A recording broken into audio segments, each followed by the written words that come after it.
नमस्कार शेतकरी बंधूंनो, मी डॉक्टर विजय थोरत, सहाय्यक प्राध्यापिका पशुसंवर्धन व दुग्धशास्त्र विभाग। आजची जी काही परिस्थिती आहे ही एल निनोची परिस्थिती आहे आणि हा एल निनो जास्त ॲक्टिव्ह झालेला आहे।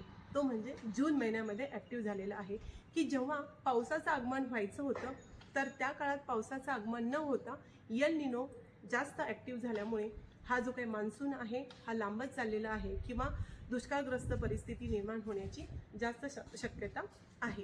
तर या एल निनोच्या काळातच आपल्या महाराष्ट्राच्या पशुसंवर्धन विभागाने शेतकऱ्यांसाठी एक विशेष योजना राबवलेली आहे। ही विशेष योजना म्हणजेच जिल्हा चारा सुरक्षा आराखडा।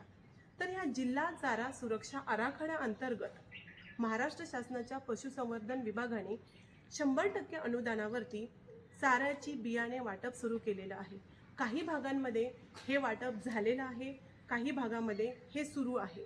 तर ज्या शेतकऱ्यांनी या जिल्हा चारा सुरक्षा आराखडा अंतर्गत येणारं 100% अनुदानातील किंवा 100% अनुदानावरील चाऱ्याचं बियाणं घेतलं नसेल त्यांनी त्वरित आपल्या नजीकच्या पशुसंवर्धन विभागाला संपर्क करावा आणि ते बियाणं घेऊन आपल्या शेतावरती त्याचं लागवड करावी।